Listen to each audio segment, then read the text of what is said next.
Bismillahirrahmanirrahim. Assalamualaikum warahmatullahi wabarakatuh.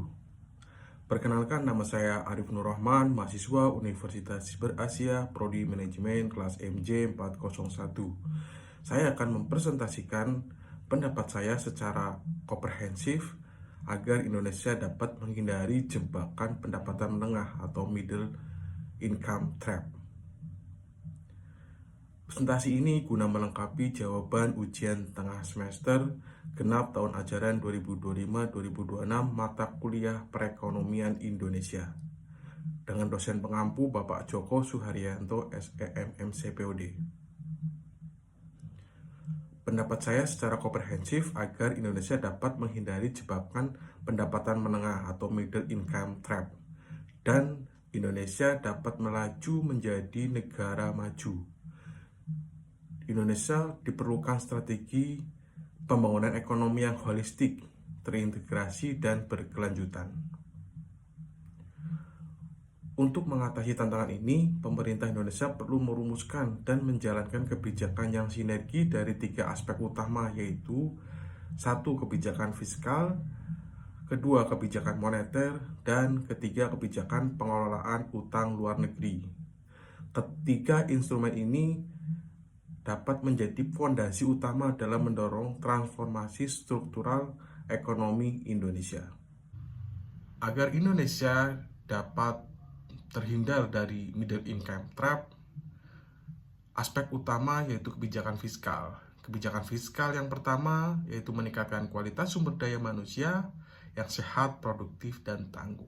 Pemerintah perlu memperluas dan memperkuat lembaga pendidikan secara teknis dan vokasional, serta mendorong penelitian dan pengembangan di sektor teknologi tinggi. Meningkatkan akses pelayanan kesehatan berkualitas, penguatan industri farmasi, dan alat kesehatan dalam negeri, serta kesiapsiagaan menghadapi ancaman kesehatan global seperti pandemi dan penyakit menular. Kebijakan fiskal yang kedua yaitu meningkatkan investasi pada sumber daya manusia yang mendukung produksi barang-barang bernilai tambah tinggi. Di era industri 4.0, pemanfaatan teknologi tinggi merupakan kebutuhan yang mendesak untuk meningkatkan nilai tambah serta efisiensi biaya produksi. Oleh karena itu, riset teknologi tinggi dan pengembangan SDM yang berdaya saing perlu mendapatkan dukungan memadai dari berbagai pemangku kepentingan. Kebijakan fiskal yang ketiga yaitu pembangunan infrastruktur secara masif di berbagai wilayah. Indonesia harus menjadikan pembangunan infrastruktur bukan sekedar proyek fisik, tetapi sebagai alat strategis untuk memperkuat daya saing nasional, memperluas basis produksi, dan mendorong integrasi ekonomi antar wilayah yang diharapkan dapat memangkas biaya produksi dan logistik.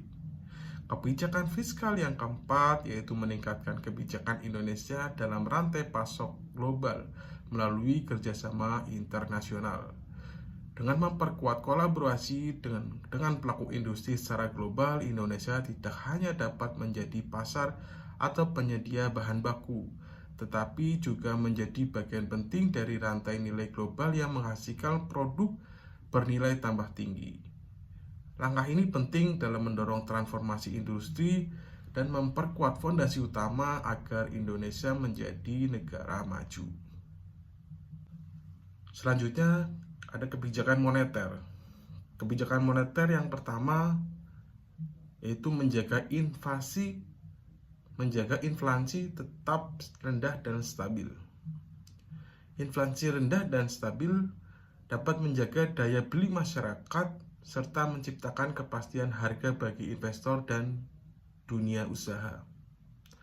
Kebijakan moneter yang kedua yaitu menjaga stabilitas nilai tukar rupiah. Stabilitas nilai tukar rupiah mendorong iklim investasi yang sehat dan menghindari gejolak eksternal yang bisa mengganggu sektor real dan ekspor. Kebijakan moneter yang ketiga yaitu mendorong kredit ke sektor produktif.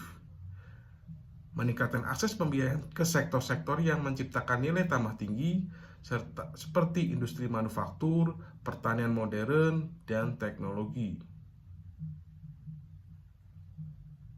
Program pembiayaan dari pemerintah yang memberikan kredit dengan bunga rendah kepada pelaku usaha mikro, kecil, dan menengah atau UMKM. Kemudian kebijakan pengelolaan utang luar negeri. Kebijakan pengelolaan utang yang pertama yaitu prinsip kehati-hatian dalam pengelolaan utang. Pemerintah harus memastikan bahwa setiap keputusan terkait pengambilan utang didasarkan pada analisis yang komprehensif mengenai kemampuan membayar, prospek ekonomi, dan dampak jangka panjang terhadap perekonomian. Salah satu indikator utama yang perlu diperhatikan adalah rasio utang terhadap produk domestik bruto atau PDB. Kebijakan pengelolaan utang yang kedua yaitu disverifikasi sumber pembiayaan. Disverifikasi ini dapat dilakukan dengan memanfaatkan berbagai instrumen utang seperti obligasi pemerintah, pinjaman bilateral, dan pinjaman dari lembaga keuangan internasional. Kebijakan pengelolaan utang yang ketiga yaitu penggunaan utang untuk investasi produktif.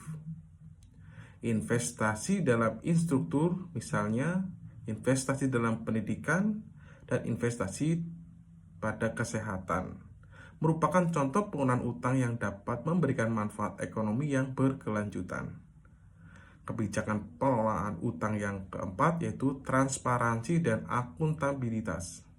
Pemerintah harus secara rutin mempublikasikan informasi terkait posisi utang, rencana pembayaran, dan strategi pengelolaan utang. Selain itu, pengawasan oleh lembaga independen seperti Badan Pemeriksa Keuangan atau BPK itu diperlukan untuk memastikan bahwa pengelolaan utang dilakukan secara profesional dan sesuai ketentuan hukum yang berlaku. Sekian presentasi dari saya.